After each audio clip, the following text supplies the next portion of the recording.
Hello everyone, welcome to my YouTube channel maths vibe. So आज हम discuss करेंगे complex analysis का part C का क्वेश्चन आईडी है 704081।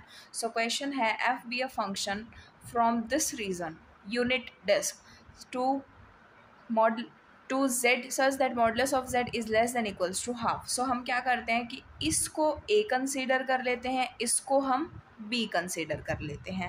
एफ हमारा फंक्शन है ए से बी तक। सो ए किस तरीके का रीजन है,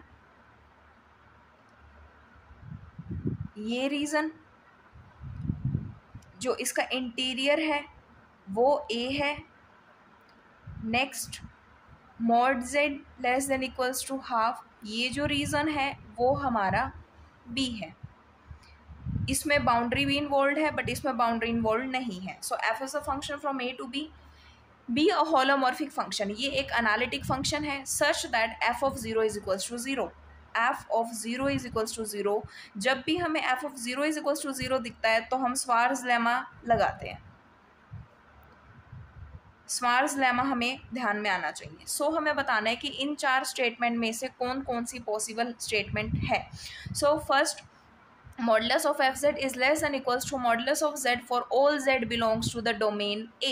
So by Schwarz lemma, modulus of fz is less than equals to modulus of z and fn of z is less than equals to n factorial. So हमें derivative की यहाँ पर कोई रिक्वायरमेंट नहीं है, सो हम इस कंडीशन को नहीं लेंगे, हम ओनली इस कंडीशन को लेंगे। By this condition statement one is true.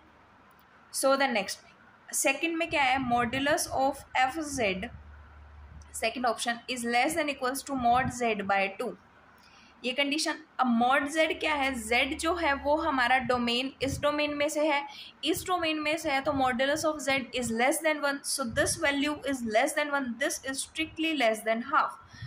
It means जो मॉड्यूलस ऑफ एफ जेड है वो स्ट्रिक्टली लेस देन हाफ है। सो इसका मतलब जो फंक्शन है, ये जो रीज़न है वो हमारा कोडोमेन में लाई कर रहा है, इसका मतलब ये कंडीशन भी हमारी ट्रू होगी। So second is true again. Now third तो जो है वो हमारी इसी स्टेटमेंट से कि अगर हमारा एफ फंक्शन डिफाइंड होगा तो जो एफ जेड होगी वो सारी की सारी वैल्यू इस रीजन में आएंगी। So modulus less than equals to half ही होगा। सो ये हमारी स्टेटमेंट ट्रू होगी। फोर्थ हम चेक करेंगे कि let if possible f of half is equals to half और गिवन है f of zero is equals to zero. So एक रिजल्ट है कि अगर किसी भी होलोमॉर्फिक फंक्शन के पास दो डिफरेंट फिक्स्ड पॉइंट हों तो फंक्शन जो होता है वो हमारा आइडेंटिटी फंक्शन हो जाता है। अगर एफ जेड हमारा इक्वल्स टू जेड हो गया तो वो हमारा इस डोमेन के लिए और इस कोडोमेन के लिए डिफाइंड नहीं होगा। सो जिसकी वजह से F of half not equals to half आएगा।